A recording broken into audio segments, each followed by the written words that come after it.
మీ నియోజకవర్గంలో పాలన మాత్రం ఓకే, రంగారెడ్డి గారు ఎమ్మెల్యే గారు పర్ఫెక్ట్గా చేస్తున్నారు అనేది ప్రజల్లో ఉన్నా, కానీ చివరిగా మీకు వచ్చిన ఇక్కడ బాగా కంప్లైంట్స్ వస్తున్నది ఏంటంటే భూ కబ్జాలు ఎక్కువ అవుతున్నాయి, అవుట్కట్స్లో భూ కబ్జాలు చేస్తున్నారు, భూ సమస్యలతో సతమతం అవుతున్నారు ప్రజలు, వాటి మీద ఎక్కువ కంప్లైంట్స్ వస్తున్నాయి, వీటి మీద ఎమ్మెల్యే గారు చర్యలు తీసుకుంటే బాగుండు అనేది అక్కడ స్థానిక కాంగ్రెస్ కానీ ఎవరైనా డిమాండ్ చేస్తున్న పరిస్థితి.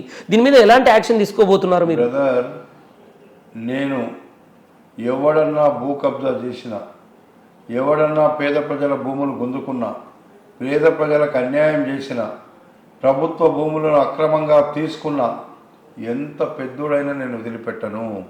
ఇప్పటికే దాదాపుగా కలెక్టరేట్ ముందు 100 ఎకరాలు, ఇబ్రాహీంపట్నంలో ఇప్పుడు మేము ముందు నుంచి చెప్తున్నటువంటి ఆక్టోపస్లు కానీ, ముందు నుంచి చెప్తున్నటువంటి బస్ డిపో పక్కకున్న భూములు కానీ అన్యాకృతమైనటువంటి మాట నేను చూసిన. వీటి మీద పోరాడుతున్నాం, కోర్టులకు పోయి స్టేలు తెచ్చుకుంటున్నారు. మేము కోర్టు న్యాయస్థానం ముందు కూడా పోతాం. ఈ దొంగలు దోపిడీ చేసినటువంటి పేద ప్రజలకు చెందాల్సినటువంటి ప్రభుత్వ భూములను పేదోళ్లకు తీసుకొని పంచమని అడుగుతున్నాం. అది తప్పకుండా నా వంతుగా నేను కృషి చేస్తున్నా.